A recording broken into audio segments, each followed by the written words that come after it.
Hello everybody and welcome to the 50th and final episode of the Chicken Chess Club podcast.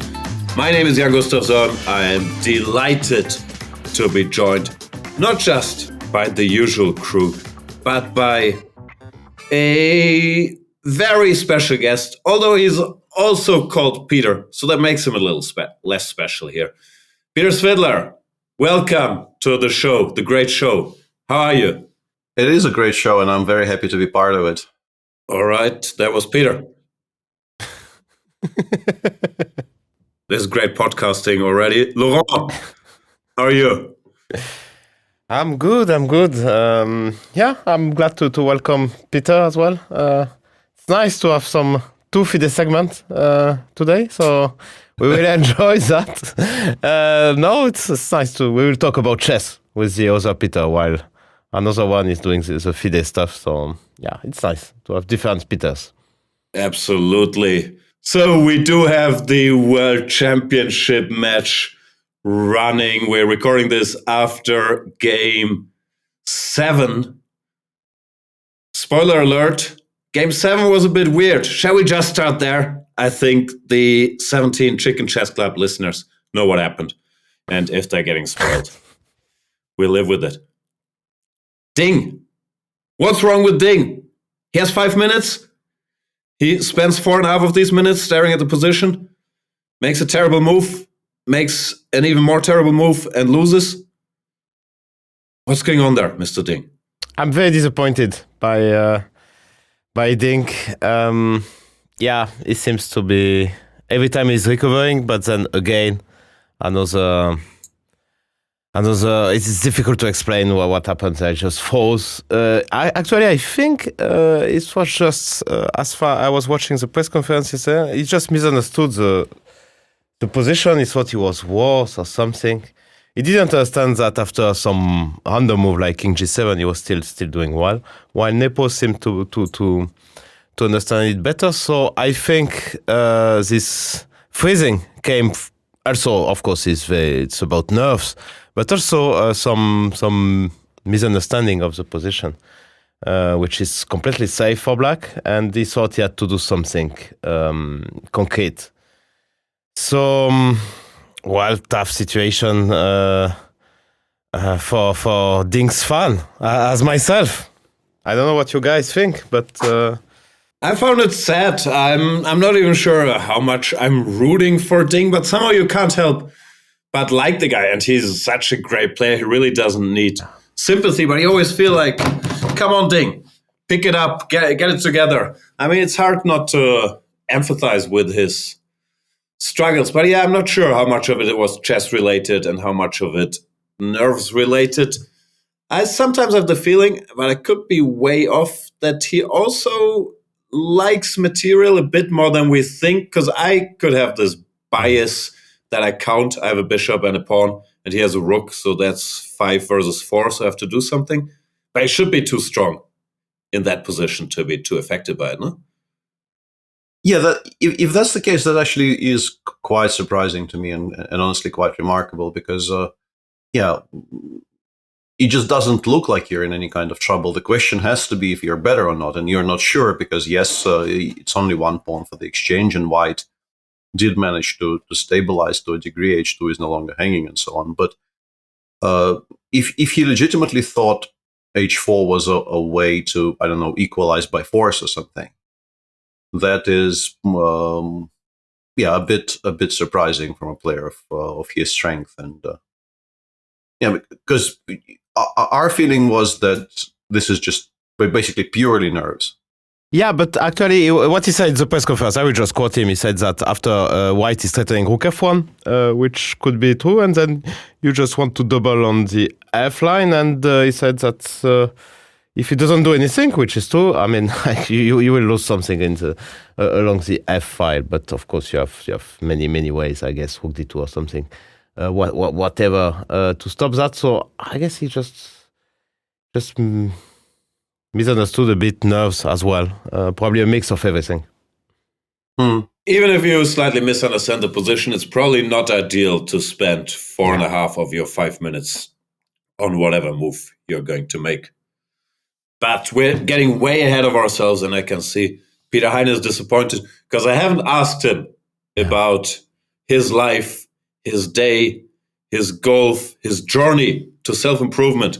Peter, tell us all about it. Yeah, well, I actually wanted to make a chess comment. That's why I was disappointed. But well, now that you ask, sure, I'm back from Denmark. I had a nice trip to Legoland, enjoyed my time there, and now sunny Vilnius in Lithuania. I'm at the golf course. I'm an adult improver in golf. I'm just not improving yet, but I'm working on it. So I guess it's like people in chess. They learn new openings, and then it goes even worse than before. But I still find it enjoyable, right? But anyway, to chess. Well, I actually didn't see it live, so I didn't go through the same emotions as you. But I think what the other Peter is saying is that, well, he misunderstands the position and then he tries to grasp it, and then time just runs out. But I had a bit of the same feeling in Game 5 that, well, he misunderstands the position and then he completely tilts in some, well, not tilts, but somehow just tries to understand it, doesn't work, and times run out. I almost get the feeling that, well, you have this kind of players who would rather lose on time than to make a bad move. That he's a little bit afraid of embarrassing himself or something like that, or I don't know. But it feels completely off in a practical sense. I think he's been the better chess player in terms of, pure understanding in this match, but practically he's been completely horrible. I'm a bit curious about this understanding part as well. To me, it really switches from game to game. Last two, or in general, the Marshall games, I think it's hard to argue that Ding showed superior understanding to Nepomniachtchi. You could argue it's preparation, but also Nepomniachtchi, once he gets a good position, he's actually impressive very often. He's relentless, he's so fast, he's very precise. And yeah, then with the black pieces in this Karlsbad, Nepomniachtchi looked a bit off. But to me, it also feels like, depending on who wins the opening, the impression who the stronger player is also varies greatly.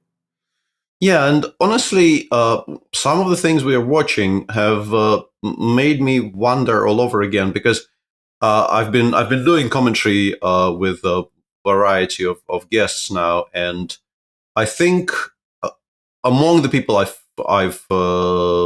worked with so far, and it's been, I think, five different players, the opinion on whether Ding actually is like a throwback to the old school of Chinese chess, where it was mainly about calculation, or if he is, because there's this whole conversation we could have about the evolution of Chinese chess players, because when they just appeared on the scene, they were mainly just calculators. Yeah. I assume that was, and Peter Heine is vastly more qualified to speak of this, but I assume that was because of the transition from Chinese chess, which is just a tactical game. There's much less positional thinking involved, because it just becomes a skirmish very, very early on. From my understanding, I don't really play the game. And then you don't play Chinese chess either? Yeah. I just play 3 modes of Hearthstone, and that's it. Some Slay the Spire on top. And then starting with you could make an argument, maybe Busanji or perhaps Wang Yue. We had a generation of Chinese players who seemed to play in a different fashion, go for slow positional chess, and actually play those types of things very, very well. And then the question becomes, which of these two very distinct schools Ding belongs to? And honestly, until very recently, until I started talking to people sort of in preparation for this match and while commenting on it, until then, I thought he quite clearly is just a very, very well-rounded player who understands and doesn't really need to calculate when there's not very much to calculate. But some of the things we've watched make me wonder if maybe I was wrong, if maybe he actually is just an absolutely fabulous calculator who makes good moves because he is just sort of able to figure out why they're good, not because that he instinctively understands where the pieces belong. I think there's a lot of truth to that, with the usual disclaimers that 2,800 players are universal, blah, blah, blah, blah, blah. but mainly people who played him, because it's very hard to judge from the outside, of course, and also he tends to prefer slightly more quiet openings, the Catalan, E4, E5, and so on. So maybe that gives the impression that he's more positional. But people are telling me he's just incredibly concrete, and when he's in shape, especially, that he's an amazing calculator, which makes it so hard to play him. It also adds up a bit if we think of some of his good games, like, for example, this Slav where he beat Fabi in the candidates, where he gets ambushed in the openings, but just goes for straight the main line and calculates his way through. I think it's his forte. I'm not sure we can diagnose it as being weak in positional chess, but maybe if he can't calculate his way out, he doesn't have this compass to rely on, like Peter Svidler is saying, okay, black is just fine and just make a move. I mean, maybe he feels like, okay, I have to calculate there, and that's why he tilted. But yeah, I've heard this diagnosis quite often, that Ding is mainly a calculator, and it was also a bit surprising to me. But people might be onto something. So it's what I thought actually. I mean, like, it was my impression from Ding, but that he was mainly a calculator, like Nepo actually. Like Fabi, let's say Fabi, for me is mainly a calculator, but of course Magnus not. Also is calculating very well. He's not mainly a calculator, so this is clash of style there. I don't know who else we can put. Maxime, also mainly a calculator? Yeah, of course. Yeah, I mean, like Maxime to the super extent. Yeah, I mean, like Maxime is just Alireza? Yeah, Alireza has everything as we promote in this show. Mainly it is winner.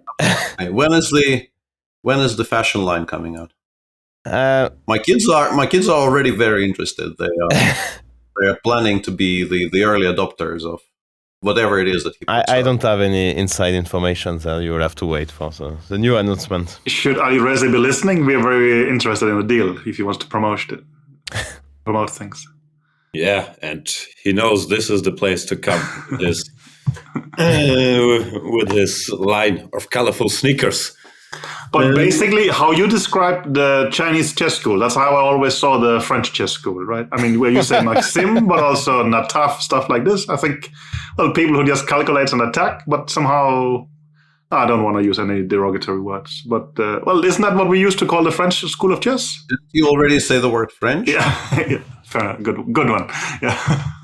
Yeah, because Peter, I know, think I'm a good calculator, which Peter Svidler can maybe not fully agree with him. No. So yeah, so this depends of your strengths. I mean, I'm staying above the grade here. My problem with Ding is I cannot get him. I constantly think of Ding 2019, where I thought he was a beast. I cannot unremember that simply. I mean, I can see that I should be updating my knowledge of him, but I just refuse to do it mentally. I still think that he's just incredible in every kind of sense, which I think he was at that point. But I'm not really sort of reflecting on realities. Yeah, he definitely was, and also one of the reasons I think that until I started talking to people, I had this impression in my mind is I've lost a bunch of games to him where it felt to me that I wasn't outcalculated, I was just outplayed, and that was the impression I got, that like it wasn't like I blundered something. It was that like I didn't equalize out of the opening and wasn't given a single chance. I lost at least two, I remember, and maybe more like this to him. I tend to remember those games because in those years, at least, I still felt it wasn't that easy to do. It's easier now, but it's.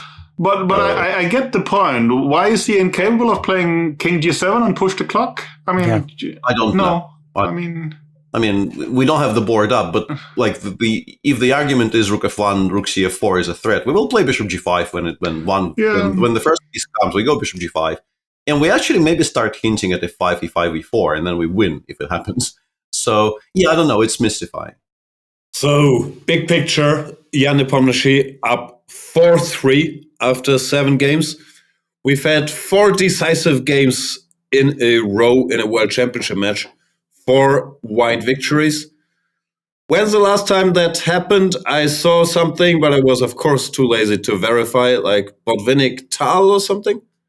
I think Botvinnik Smyslov 58, I think, was mentioned. Smyslov 4 decisive games in a row? I thought he always drew. No. Specifically 5 out of 7. Maybe not 4 in a row, but 5 out of 7. Yeah. No, I meant the 4 in a row, but I haven't checked. Could very well be. There was 5 out of 7. There was no 5 out of 7 in Fischer's Basky? Possibly, yeah.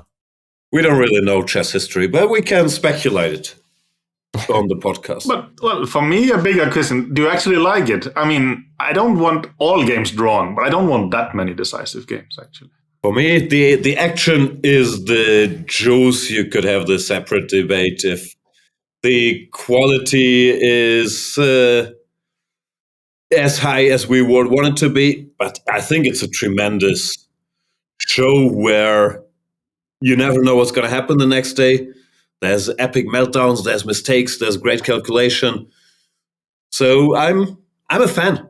Like, I read quite often, the level isn't as high, these guys aren't as good as Magnus, which I don't think anybody was claiming that Magnus was weaker than them, but it's a somewhat separate debate. No, he's not playing, and they're giving us a great show.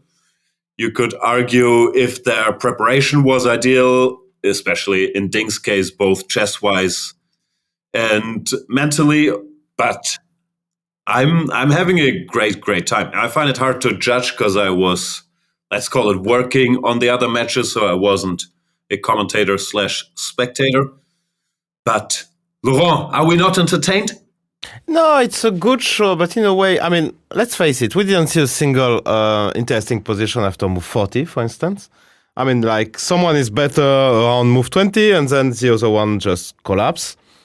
I thought, let's say, from the last match, game 6 was really fascinating with every stage of the game. I can remember, also the games I remember, from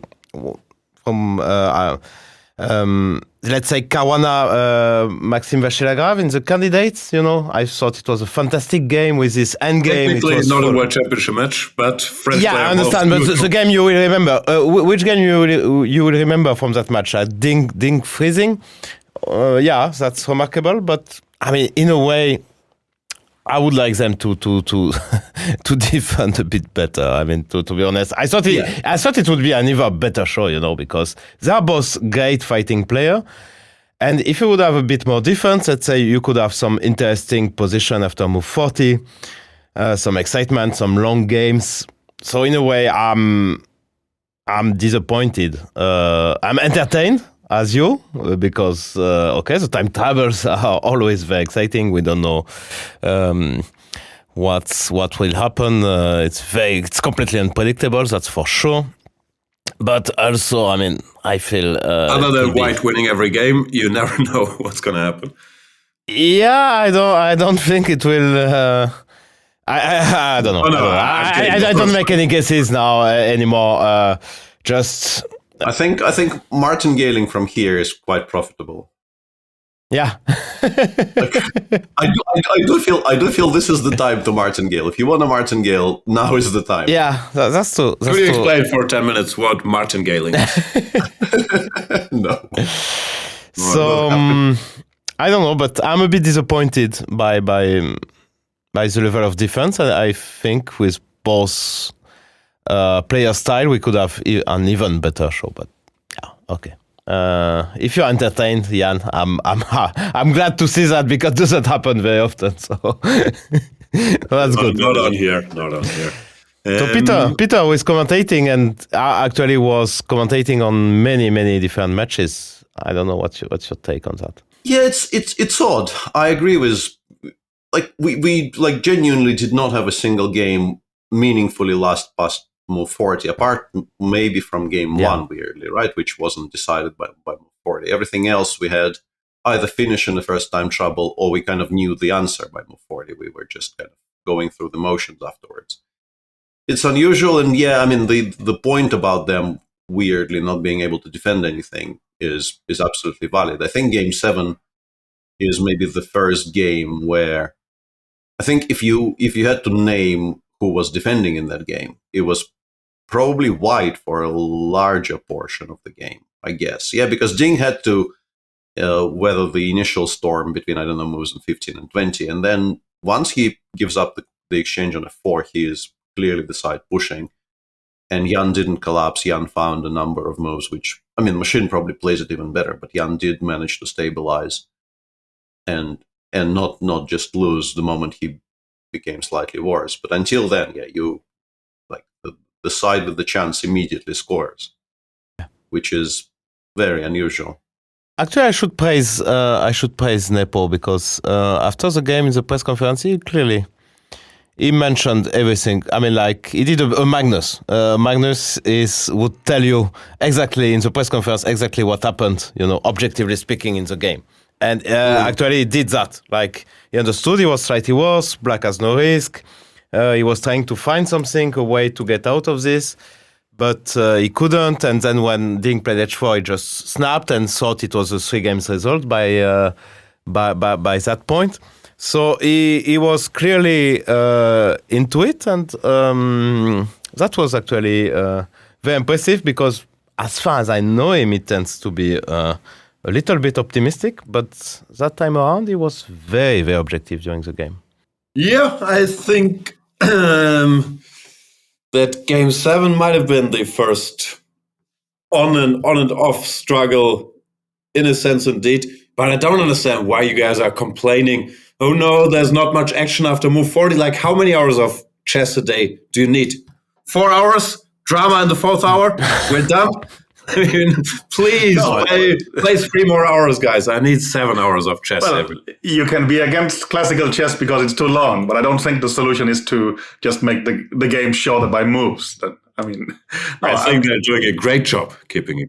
No, for me, I mean, Game 7 is sad. It starts out as a very interesting struggle, but then suddenly just plop like this. I mean, no, I miss some kind of the more struggles with someone pushing, the other one defending excellently for longer stretches. I mean, I haven't had that feeling here, but of course I'm absurdly biased. So it can also just be that, when you're an insider, you will say 12 draws, it was amazingly interesting. And I don't know, I probably don't have the right to judge it. Yeah. But interestingly, and yeah, that kind of shook me a bit yesterday. After the game was finished, Kramnik said he thought this was the first game of the match which deserved to be a game in the World Championship match. Okay.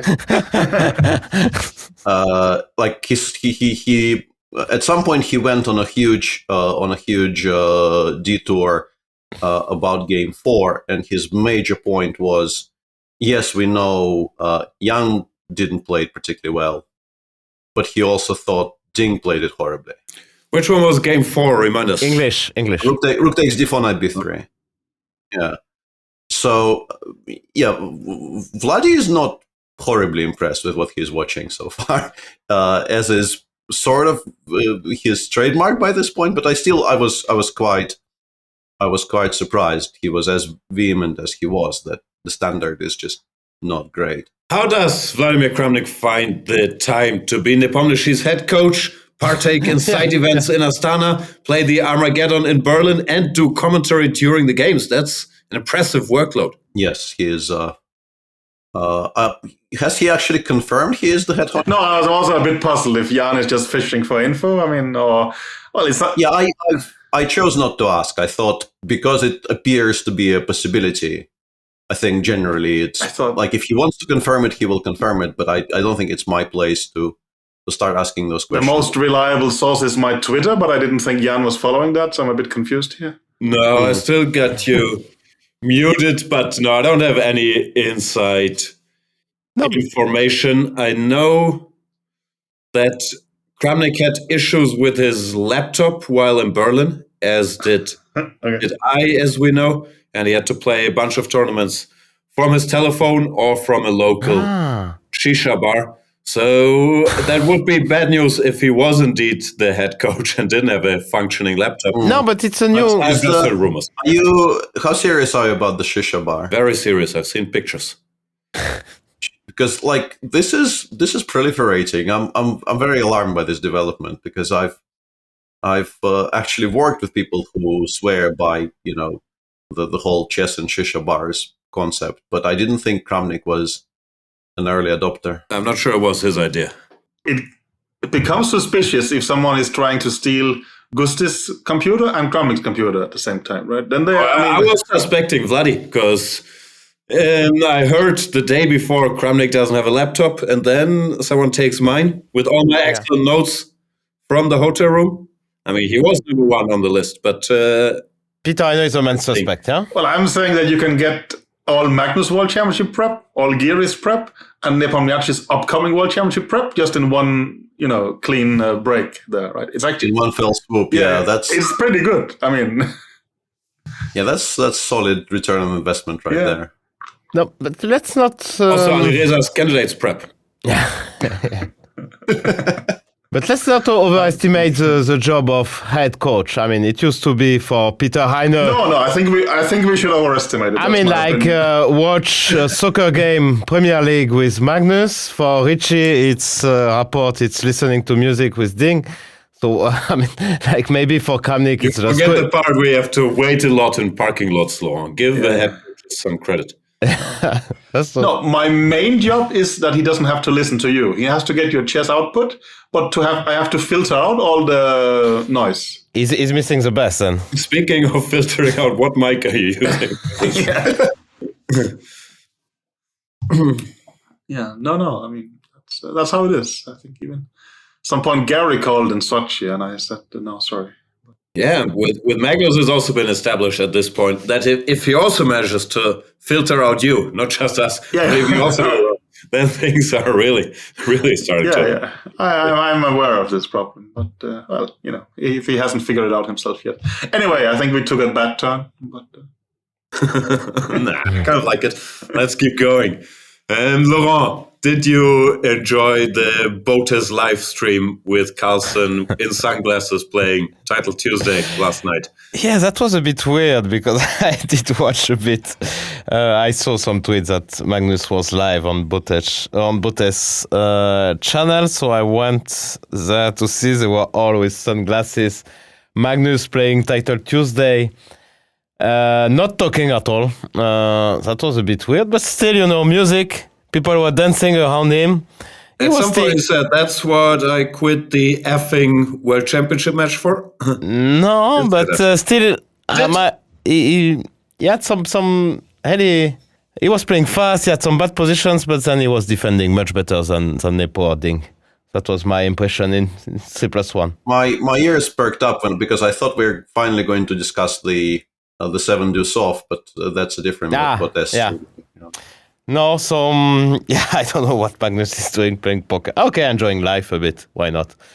Were you upset, Laurent, that as Magnus's long-time glue guy, you did not get the job to sit in the chair behind him wearing sunglasses and nodding that Aryan Tari has clearly taken from you? Yes. No, it's fine. I'm doing well in Paris. I have to take care of kids. So. Oh, you sound hurt. Yeah, no, that was. I mean, why not? I don't know where they are, and but that was amazing. That in such conditions, Magnus seemed to be. I mean, shared first place in this Title Tuesday. So yeah, the chess was good. He hung a piece against Fabi. He was completely winning. That's the only game I saw. He lost to Fabi when he was completely winning, then beat MVL, and the last round against Alireza was amazing high quality in my opinion. It was a draw. And in your opinion, in my opinion, for a Blitz game, I mean, it's just amazing quality. What do you say was better than any of the World Championship classical games so far? That should have been, the World Championship match. But I don't know. We are done with the World Championship analysis, or how does that work? No, never. Never. We need to talk about the Ding and Richard Rapport bromance in more detail. It was so wholesome when Ding won that fourth game, and I saw these pictures from Mike Klein, chess.com, shout out, where Richie and Ding are embracing after the game. I found it very touching, but is it a good strategy to hang out with Richie, tell him, what if I play the French? I haven't played it for 10 years. And then Richie says, yeah, why not? You can surprise Nipponishi with it and go with it. Seemed like it worked well in that case, no? Yeah, I mean, if that's what we're basing our evaluation of their work together on, it's an unqualified success, no? Excellent fighting position. Opening worked great. I thought, well, there was some practical problems. Generally, yes. So we believe in this. I start to believe in this narrative, actually. That's really it took Richie. I think they're winging it. You might have Yu Yang Yi sitting somewhere and maybe send some files. Exactly. Yeah, Richie decides, boring stuff from Yu Yang Yi. Do you seriously think against Free Knight C3 he would play one of Rapport's dubious winners? It's hard for me to imagine. Or get the queen to A4, see what happens. Yeah, see what happens. But no, I don't know. I mean, I like it at least in terms of the experiment, and so far it works pretty well. I mean, yeah, no. He's spending a lot of energy, though. I mean, on hang out with Richie. No, on preparing. On. I mean, he's not used to the position. It took some time to play in the opening. I mean, after this Bishop B7, it took him like a very, very long time. So, but maybe it has nothing to do actually with the kind of position. It's just because of nerves. Yeah, I think he could play Bishop B7, Queen C7 more quickly. That seems to be a general thing that he's taking a little long. I thought that he seemed to be quite prepared. I thought Knight C6 was not a very natural move for me to allow this splitting of the pawns, but it was a top computer move. Well, we have someone with better positional understanding here, so he should weigh in. Yeah, it was the top computer move. Okay. Yeah. Okay. Fair enough. No, but he said he stopped the preparation after Knight takes C6, B takes C6. He also said that it was half joke when he told to Richie that he wanted to play the French. And he seems, I mean, we cannot, can we imagine Ding lying? I can't imagine him doing that to us. While exactly the opposite, Kramnik, when he was giving press conference, you couldn't imagine him telling the truth. No. It's the exact opposite with Ding, that you cannot imagine him like bullshitting, and so that's probably true. And then it just means we are useless penguin, Peter. Time has changed a bit, but of course it makes us look a bit. But I'm curious, what are they going to do for the rest of the match now? Are we just going to see, 4 new concepts with white again? Or that's why I'm very worried for how Ding. are they dealing it with black? No, I don't know. Yeah, he will end up being caught at some point, because now he's running out of. I mean, I think it's great panic with both colors. That's a big problem. Or maybe not, I don't know. Yeah, with white, they're probably short on ideas, and with black, now if you repeat the French, you will probably get 3 Knight C3 or maybe 3 E5, and how happy are you with that without surprise effect? Looks like opening-wise, it's a little rough a spot, but Richie's creative. Maybe one game you can go E4 Knight C6, Garukan they haven't touched yet. And there are some options. Also, Marshall is not a terrible opening, but it looks like he lost faith a bit, which is understandable because he kept getting, well, not even hit, but outplayed to some extent. Yeah. On the topic of, I don't know how to describe it, maybe semi-joking, but it's an amusing enough idea to mention.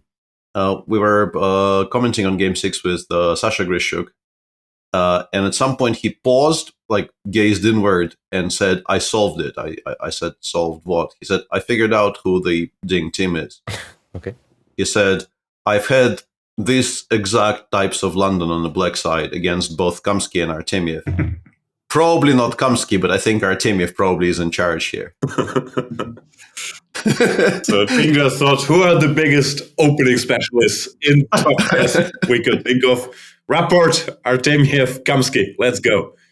Yeah, and then Caro obviously rises in probability quite sharply if you decide to entertain this absolutely insane idea for more than 3 seconds.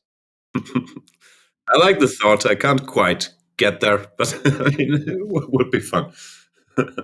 What is doing Richie actually? Rapport is doing some random Sicilians as well. Richie plays everything. Berlin, Petrov is much more mainstream than people think. That's true. Some random Sicilians, but all kinds of Sicilians, really. From Rousers to Taimanovs, French, of course. He's all over the place. But yeah, you think he's incapable of staying with the French, right? I don't Somehow, without the surprise, it's tough. That's what I hear from Laurent's exes. I don't think he will, but yeah, I mean, like, I'm wrong since the start with that match, so. Savagery goes completely unnoticed. Yeah, that was it. So, where are the current odds? No, 80% Nepomniachtchi? With every game we are bouncing. There's a 60%. 80-20 switch. No, I don't know. I don't believe in my boarding anymore. Too many. Too I have to say, when he finally seemed to be playing a good game with Black, and then he had this meltdown, a little piece of me died, and my faith in him. I thought, if he's fine in this game, I was still with him. Now I'm with you. It didn't feel like it. If he loses these spots by freezing, not just for chess, opening, whatever reasons, it's hard to believe in him right now. But we don't believe in Nepo either. So, I mean, it's somebody has to win. As Kramnik would probably say. If it's someone has to win, then Nepo strikes me as smarter. He actually, you see, he managed to hang in there and limit his, problems, while Ding seems to just freeze in a way. If it becomes this kind of scenario, you say, I believe in Nepomniachtchi. Well, it's easy to say as he's ahead. To be honest, so far it gave the impression that Nepo was, when he's on 50%, he's playing like, also he's white, but he's less nervous, he's taking his time. Yesterday he was taking his time, actually. While the game, when he was on the plus score, he was just playing so fast and horribly. So in a way, it seems that they are both more comfortable when Nepo. I mean, Nepo is more comfortable when the score is even, and Ding is more comfortable when he's behind. I don't know if that's only because they are white and black and they are just exchanging wins, but it was my feeling. But I don't know. I mean, it's just impossible to judge. I'm not an expert on the topic. We would have to check with Niels Grandelius, but I think he was saying the best is to be ahead, then second best equal, and worst is to be behind. But I could be wrong. I'd have to check with him. No, but Nepo played a much better. I mean, overall, his performance was much better in game 7 than in game 6. So, I mean, his moves were simply. Game 6 was shocking for me in a way. It was very bad, yeah. Anyway. So our concept so far is to have the great Peter Svidler on this show and then ignore him. Yeah. Having said that, Laurent, how's the beef with Hikaru going? No, there's no particular beef. Oh, we should pretend there is one. I don't know, it says in the notes beef with Hikaru, and since you every 20 minutes keep sending someone in Hikaru's chat said something again, I was assuming you are the most... Come on, you are just so overdoing that. But yeah, someone is sending me the sounds, which I send you, and you are telling me it has 10 minutes to listen to every week. Leave me alone. And you're telling me, leave me alone, I'm not interested. So yeah. Mm-hmm. That's why I'm asking you right now. No, you are very toxic. And hard to argue that. While Peter Heine is the only guy in touch with reality, and I'm just quoting. And while I'm clueless about chess, about everything, about life, which makes some sense. I would agree with Hikaru. So I think he's popular for a reason. I mean, yeah.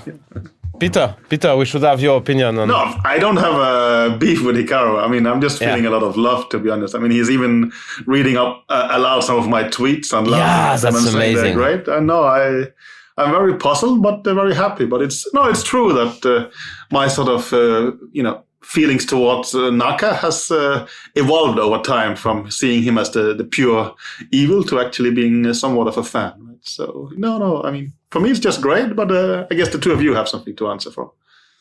No.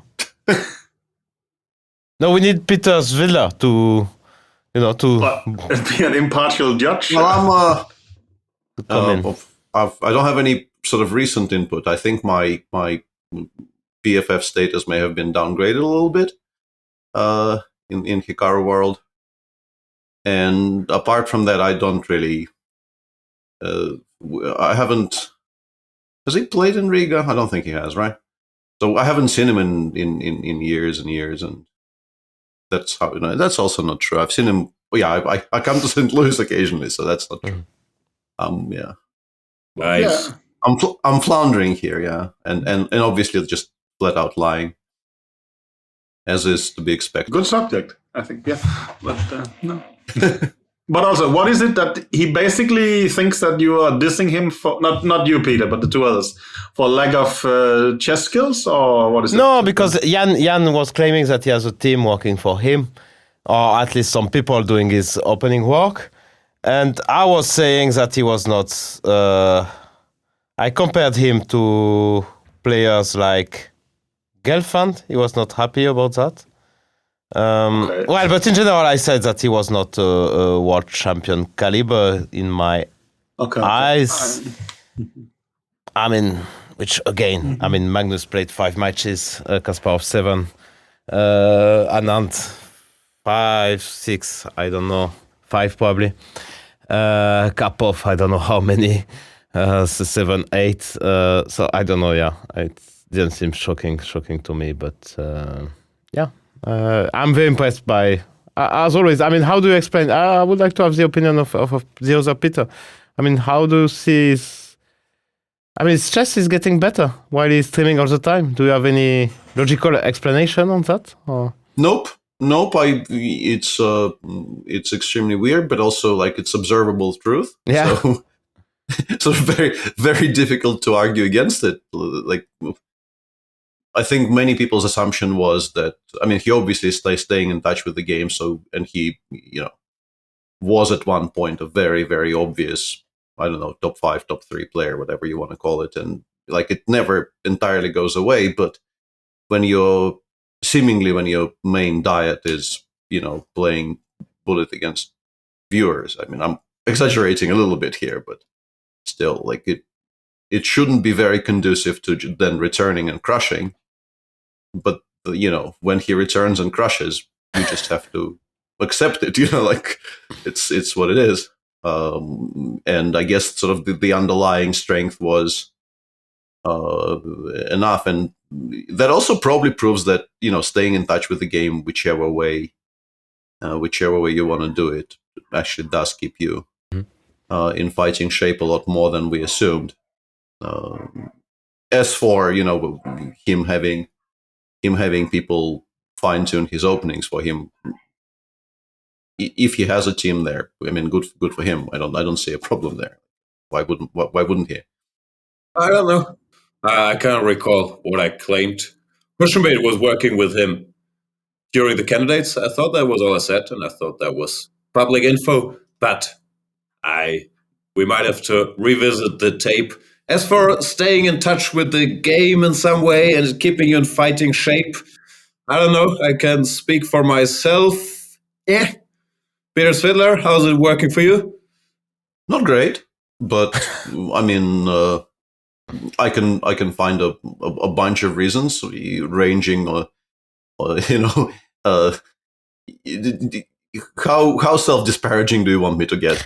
Nah, just your usual levels. Well, I mean, he is a bit younger than me, so I think a similar-ish approach without the hugely successful streaming did serve me quite well until I started properly graying everywhere and like entered the actual advanced middle age. I'm not allowed to call myself old. There's people out there who will like kick me in the head if I call myself old, so I have to be very careful. So some of it is that, but yeah, I mean, once again, very hard to argue with results, and I don't think there was frantic studying of the openings away from stream. I really don't believe that. Yeah. Also no time. Yeah, I mean, also with his schedule, like that would be that would be an absolutely superhuman effort. But I don't think it was there. I thought he said that for candidates he had some work, but basically by now he was just the tank was low. There was not much left in a way, right? So, and that's also the impression I got, for instance, when he played matches with Magnus recently. I mean, remember this famous 4-3 match he lost? There he actually came with some new opening ideas, but nowadays it seems like he's just relying on leftovers. Yeah. Also a very recognizable picture. Yeah. Also, I mean, I'm in no way saying that he's better than these two playing the World Championship match. He's probably worse. But in terms of defending, he would do a better job. That's for sure, yeah. I mean, but he has other weaknesses, obviously. So, anyway. I'm looking at the outline here. No decision on the Carlsen-Niemann case from FIDE. That's just shocking to me. The three-headed committee headed by Klaus Deventer that studied the Niemann case for months. They haven't reached a conclusion. What was the verdict there? They studied it intensely, then they reported to the FIDE Ethics Commission, who said they would come back within 8 weeks. So what was the status? I didn't really follow, but I really was hoping for this riddle to be solved. And now we still don't know what Hans did and what he didn't do. Sad. The Dominion lawsuit settled, though. What was that? Well, on the slightly, very, very tangentially related topic, of American lawsuits which attract attention. Yeah. The Dominion lawsuit settled yesterday. So really? Maybe this one will settle as well somehow. Although I doubt it. So how did they settle? $786.5 million settlement. Okay.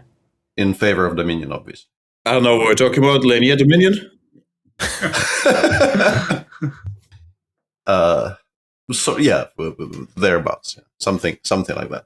I haven't followed any U.S. lawsuits since Johnny Depp versus Amber Heard. I hope the listeners follow us because the host doesn't. That's a massive woof right there. But what to do? He is for a change. He is exactly in the frame. I hope, and I don't need to, feed him in front of the camera for him to be clearly visible, which is very happy days for me. It's very distracting, though. Oh, he does get food. I thought he was trying to eat you, actually. No. He knows. He knows there's food here. He knows when I'm, staring into space and speaking. It's very likely I will give him food if he just shows up. Good time to attack, indeed. Yeah. No, he's worked this out. He's had this nailed on for a while now. Yeah. Yeah, again, it's a topic I'm allowed to skip, so you guys can go on. Yeah, no, but what could they do? I mean, that's just. There's a court case going on, or not going on. I don't know. But yeah, what could they say? I mean, it's just nothing to add. Jan, your opinion on that? Your expert opinion. Which topic are we on? On Carlsen-Niemann. What did the Hans do? No, what did FIDE do? If I have to come in. Yeah, I thought this whole thing was a bit of an empty gesture by FIDE or whatever commission decided to do that. And I guess they can't say, yeah, sorry guys, we don't know either. Everybody looked. We also looked. No clue. So I guess it's got to take a while until that report comes out. But we've talked about this a bit in the past. I mean, what would they say? Like, our FIDE experts have come to the conclusion that he cheated, he didn't cheat, we should ban him, we should not ban him. Like, what outcome could there possibly be? I couldn't see a potential outcome. There are all these lawsuits running anyway, so I don't know what the desired result would be here. For a change, I think FIDE has done sort of exactly what was expected of them, and which is nothing. We are going to have a new FIDE. Like wow, that's amazing. Yeah, Peter, I know is now very, very happy to have some new support. No, but on a slightly more serious note, I'm in full agreement with Jan. I think they sort of had to go through the motions, but they also couldn't possibly, I think, come to any conclusions. So them not pretending to come to any conclusions is maybe can be viewed as a positive, because at least they're not pretending. They have some valuable new info or input or anything there. Yeah, it's maybe about communication, but also if nerds like us weren't paying attention, I don't think the world is paying too much attention, so probably it won't be that big an issue. It's not like they posted a picture of girls buying something, which of course would be a serious crime. Having said that, Peter Nielsen, how's your correspondence career doing? I just won a game, but I forgot if I managed to break that in the previous show. You did. Okay. Yeah. He actually resigned. I had an extra piece, so it kind of helped. I also have an extra rook in the other game against him, so I consider myself a favorite there. As well, but no, I mean, my enthusiasm is as low as last time. I have figured out that the computer seems to matter quite a lot in these kind of things, and that is a little bit sad in a way. I'm struggling to come up with creative ideas on my own that sort of overwrites Stockfish working for 3 hours on 100 cores. So I don't know how to deal with it, to be honest. Well, guys might said, have you told me so? But yeah, what do you want me to say? I tell you so. It was a Friday, night. I thought, what should I do with my life? I entered a correspondence tournament. This happens to all of us, right? So. Nah, but also you didn't have any way of knowing because you haven't been working professionally with chess engines the last couple of years. So, I mean, this must have come as a shock. That's quite good. Yeah. But my feeling is that I'm either just going to qualify or it's going to end up with a 3-way tie, and only one of us will qualify for the final. So I don't know. I mean, they can't really flip a coin when we are 3 guys. I don't know how they will do that. What are you trying to qualify for? Sorry? What are you trying to qualify for? Well, this is the preliminaries to the finals. Of the winner will then get an honorary mention in the yearly Correspondence Hall of Fame. You'll get my name will be on an internet site called Hall of Fame in Correspondence Chess. We all want that. We'll wholeheartedly endorse this. Yeah, I will send you a link should I get that fine live. Yes. Thanks. Yeah. Please. Yeah, will do. But no, not much else. I've sacrificed a pawn in one of the games. I think I'm getting excellent martial compensation. It's going to be a draw. I mean, yeah, it's. I managed to work in the martial compensation soundbite into yesterday's game. I was very happy. We're not really covering the match anymore, but okay. I'm sure you're all very interested, but if you are, I can tell you where. Please elaborate. Yeah. That puzzles me a bit. Yeah. Yeah. In the position after bishop d3, you can go knight b4, and if they play bishop e4, you can go f5, bishop d3, knight d3, queen e6, king h8, c6, d3, c5. I don't know if we can put the board up somehow in post-production. No, all our listeners are highly skilled blindfold players. They used to travel at this point. And this sounds like some h3 bishop b7 stuff, or yeah, like you get a position which, like, if you make a top 10 list of the things I've compared to Marshall in my life, this really isn't the most absurd. No. I understand that. Well, you might have. Yeah, makes sense. And it's good compensation, as usual. Yeah. I didn't check, but it looks like it's decent compensation, actually, yeah. No, but also it felt like, well, there was a lot of things Ding could do and not have a decent position, right? But anyway, Jan is about to say something important. I was wondering if good Carlsbad or Marshall compensation is more of a topic in Team Carlsen. But probably... Good Carlsbad. Yeah. Good Carlsbad is a very common. Yeah, good Carlsbad is a top. Yeah. It's become sort of, public domain by now. Right? Yeah. All right, we have 2 highly important segments left on this show. Peter Svidler, as you're the guest, the way we typically do things, I'm not sure if you're aware of this, but Peter Heine has some opinions on politics and on FIDE, and in general, he has stuff he wants to talk about. We normally give him his space and go mind our own business. My feelings were very hurt when I read YouTube comments, as you do. It's good for sanity. Where people were saying that Laurent and I left last time during the feature segment just for show because we had video on. We can all confirm right here, right now, that we always leave, video on or not. Laurent, did you see that? Yeah, I saw that, but I thought it was fine. Yeah, we are not endorsing or listening to what he says. Yeah, so I thought they said you were rude, no? we are. Well, what's Yeah, I thought you were aiming no? for that. I mean, like Jan is even toxic as my That Not denying it. That's not true, Hikaru. Come on, behave. So yeah, let's not listen to. Yeah, you can leave if you want. Yeah, because it's a bit. It's Fragments of FIDE, ladies and gentlemen. Good luck, have fun.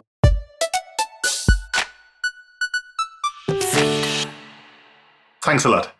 Well, we've spoken a lot about the chess part of the World Championship match, but I also want to debate how is the World Championship match actually portrayed in Russia in sort of a propaganda way. And of course, well, the main thing is the TV channel Match TV, which is covering the match in full.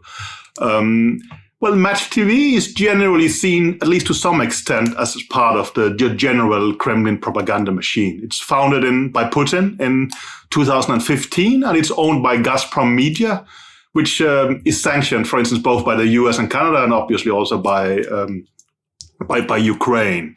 When the full-scale invasion broke out in February 2022, some months later, some of the big sports entities actually decided to cut ties to Match TV. For instance, Premier League just canceled their contract, so did Formula One. And, well, why did they do that? Well, it was not just in general. It was also because there was very specific incidents on Match TV. Most famous, perhaps, the, quote, burn in hell Ukrainian football national team by one of the commentators and such. But there were several things. There was, for instance, propaganda video making fun of that countries which are talking about sanctions. They will show, for instance, Boris Johnson saying sanctions repeatedly, and then they would show the Russian team beating England in football. I assume they had to find a rather old clip for that, actually. And I think their general motto was sanctions are temporary, victories are forever.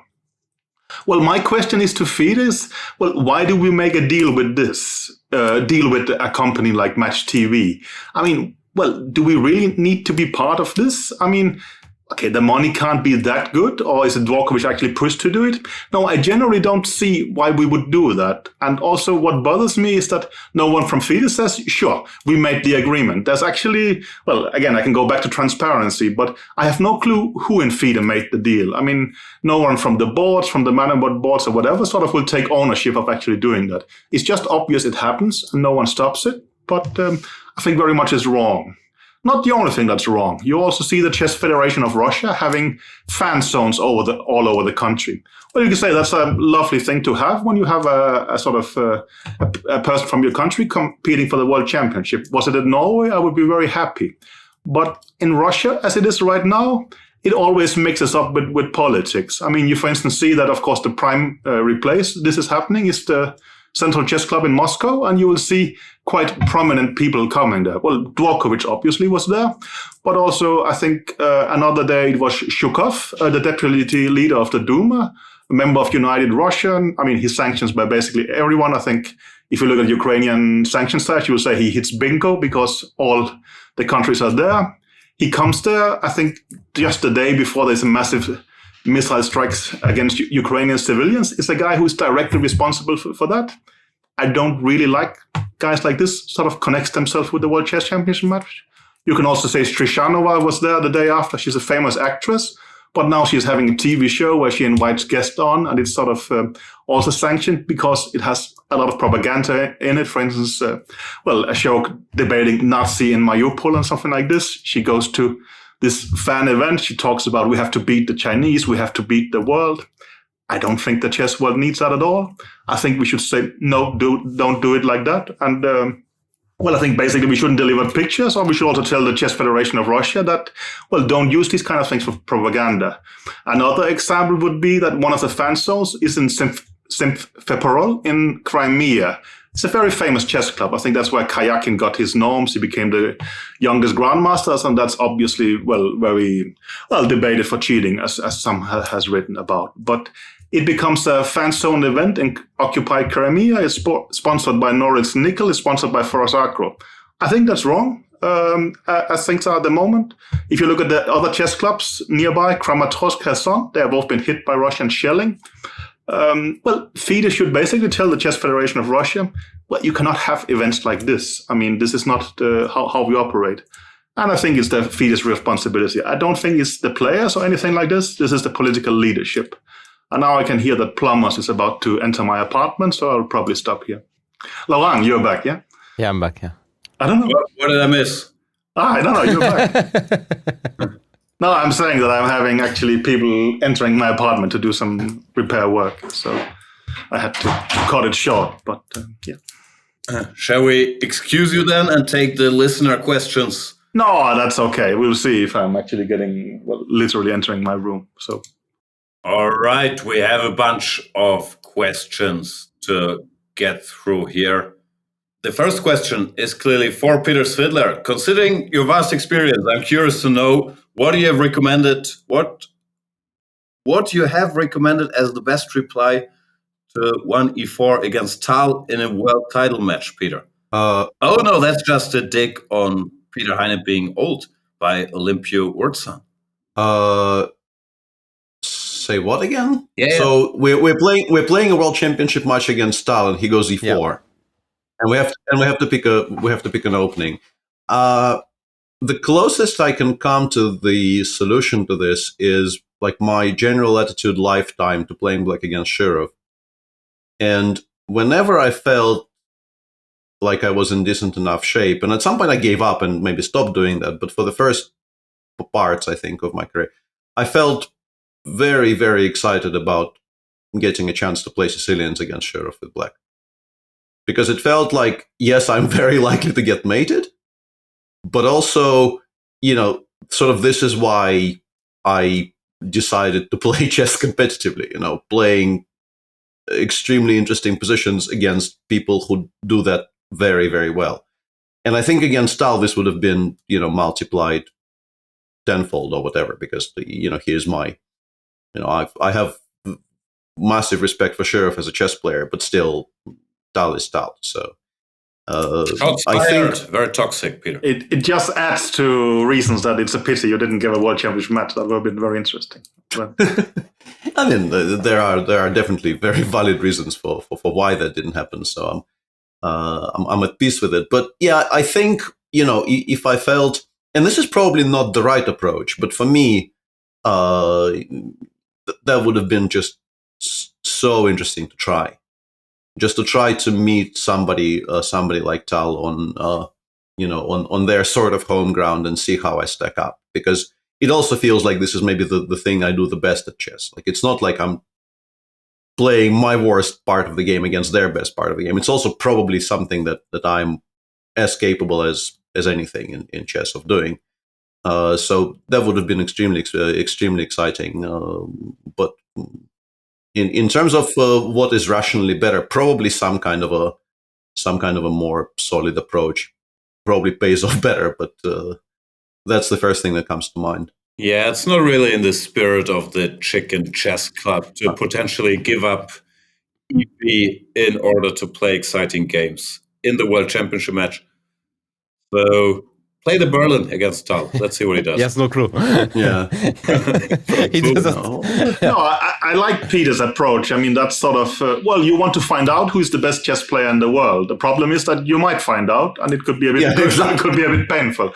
The only thing I could come up with was Gelfand playing the Sveshnikov against Anand. Not to compare Anand and Tal, but I think the argument was that if you want to refute the Sveshnikov, is typically positional means to a certain extent. You don't really get to attack.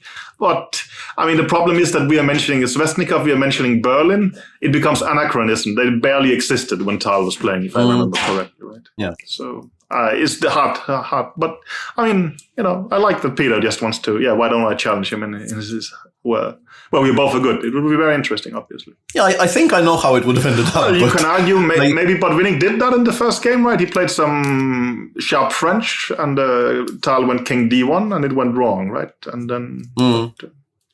Yeah. What would you... Jan, you would play the Berlin, yeah? Not the Marshall, actually. Nah, I think Marshall is probably fine as well. Yeah. Marshall, Petrov for Berlin. The big three. as Yeah. Yeah, and Marshall actually was something that people did against Stahl. I think he would actually be, at least in those years, people you felt obliged to accept the sacrifice and try to. In my early youth, which comes at least some years before you guys, I mean, that was actually Tal playing World Cups and had some draws with none and stuff like this in accepted marshals. There was a phase where they thought that this was the way to deal with the marshal, right? Yeah. And I think even none was perhaps a little bit ahead of. I mean, he was the one who pushed the agenda. This is kind of easily drawable for black. That was not really the opinion at the time, as far as I remember. So. Well, those are, I think, some famous games against Spassky, which even predate that. Yeah. The sad truth is, we might think this is silly because computer says fine, but if Tal tomorrow played d4 rook e4 or d4 bishop e3 against me in the marshal, I'd be very scared. Yeah. We're gonna outcalculate him and checkmate. Let's move on. Question from Scott Rose. He's saying, Peter Heine has talked a lot about the Skolkovo supercomputer recently, and Ding asked, what is a supercomputer? I'm curious how much of an advantage that would even confer with the best engines now. Does the added depth or breadth mean much anymore versus just a strong home machine? Peter Heine. Well, I think the honest answer is we don't know because we never had access to someone that has actually, 100 times quicker than the things we are using. My general feeling is that when we are using these very fast online machines, they basically tell the truth. There's not much more to dig there. But of course, would I have had the chance to have access to a supercomputer? There is several experiments I would like to try. Also, you can argue that instead of having how many machines we now rent, we suddenly have 1,000 machines at that speed because you can just split up the workload. And if you could create programs that make it automatic, well, there must be a lot of things you could do. But I don't think that you can just leave it on free knight f6 in the Berlin and give it some time and you'll say, bing, you should play like this. You have to, it's a very interesting tool, but it's not, it would be more powerful 20 years ago when speed really matters in a way. Yeah. But to say it has no effect doesn't matter. As well, I think it might make the opponent paranoid. So even if you didn't have a machine like that, I would definitely spread the rumor if that was me. So that's what you are doing right now, no? Yeah. Yeah, the exact opposite, actually. But yeah. Yeah, I'm not a specialist, especially like in this field. I'm probably the least qualified to speak of this. But my suspicion is it's a time-saving tool more than anything else. It just gets you to exactly the same places faster. I don't think it matters much as long as they're both based on whatever people are using, Stockfish 15.1 and UE. Because I still have this old habit that sometimes you let the machine run for half an hour to quote-unquote find the truth, which I guess mimics having a 100 times faster machine for 30 seconds. And usually they just tell you the same, just some more lines have dropped from 007 to 000. And I don't see how much that would help you in everyday prep nowadays where, online engines are so easily accessible. Of course, if you had like an early version of whatever, Leela, something that is new, running properly, and to some extent, you could argue we had that problem in 2018, was it? That, Leela wasn't quite there and we weren't very serious about it. And having that in place a bit early, I think that could make a difference. But the same engine that everyone's using, faster or not faster nowadays, I really don't see it. I still think it could be used for quite some things, but more in terms of that you could spread the workload. You can check a lot of areas faster in a way you would have to. That's also what people are saying, that at some point after speeds, the next phase becomes optimization. It's not about chess, but in general. That it has no effect, I disagree with. But as we saw in the previous match, it was not something we felt as a factor particularly, right? Especially if you keep jumping, then it becomes much more a guessing game than staying in the same area. And, then it nullifies the effects. But we stayed in the same area as black. Yeah, but we kept still jumping to some extent. Yeah, also to keep arguing, is there a case in recent history since engines became so strong where someone wrongly made the move that the computer showed after 3 seconds and was punished for it because he didn't let the computer run? Because I genuinely can't think of one. It looks like people just seem to try to get each other out of book. I can think about one game. The MVL Fabi game? No, maybe? Rapport in the Petrov is the most famous. But it shows instantly. Yeah, I don't know what it did there. Yeah, that's true. MVL Fabi, I mean, he was just surprised. MVL, I mean, it was not the first line of the computer, this C3. So it was just purely from Fabi getting. He's very good at it. Yeah. Now I fully agree with you. Hard, of course, to choose a non-computer. Yeah, or exactly. a line where the computer gives minus, and to surprise there, Fabi is excellent at that. But I think that, that's a difference. Yeah, for sure. And that's the main point of prep these days. You want to get your opponent out of book as soon as possible and play by himself, because anyway, if your computer is 3,500 or 3,600, I mean, doesn't really matter. We don't even see the difference, actually. I mean, like, even Magnus cannot see the difference. I mean, nobody can. So, yeah, I don't think it matters. Does Magnus have an engine on his laptop now? Question for Peter Heine. I don't think you're allowed to ask questions, are you? I don't know. I was the host. That was. I think doesn't ChessBase come with Fritz 12 installed, or how does it work? Could be, yeah. Yeah, no. Fritz 11, maybe. Yeah. I think they just flick it in for free, to be honest. What else we have? JP, Part Jam Night, is saying, do you think the success of the World Championship match, of the World Championship, means the format will stay the same going forward? JP hopes so. I think so. Yeah. Yeah, I mean, what's the incentive for them to change it now that, the person who was pushing for change the most is seemingly gone? If they didn't budge then, why would they budge now? Exactly. Also, it seems like you guys are pushing for, we need 8 hours of action. 4 is not enough, so they could make the time control longer. 3 hours 40. Do you want me to speak of how important this format is for the finances of FIDE, or should I just say yes? I'll choose option 2. That brings us to the end of today's show, unless I do feel. I'm sorry to interrupt the famous, probably your most favorite part of the show, Jan. But I do feel that having sat through the FIDE segment, kind of completely quietly and not even nodding all that much, I do feel like I should say something. And what I will say is that I'm sort of in broad agreement with most things that Peter Heine was saying there.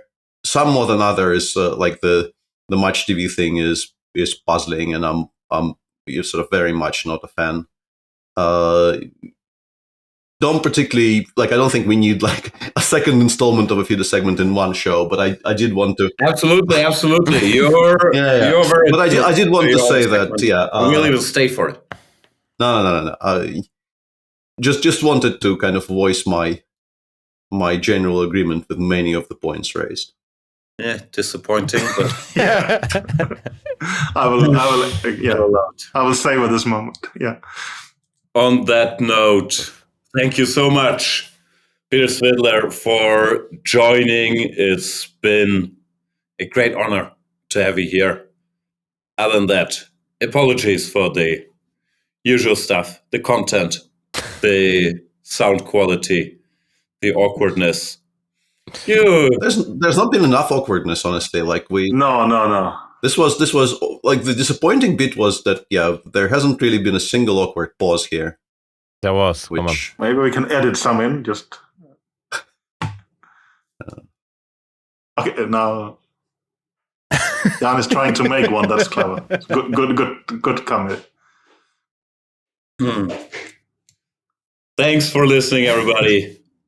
Until next week. Also, check our daily recaps of the World Championship games on the Chicken Chess Club YouTube with some exciting guest stars like Peter Svidler and no other guest stars. Maybe send us a lot of money, you should remember. Bye. Thank you. Okay.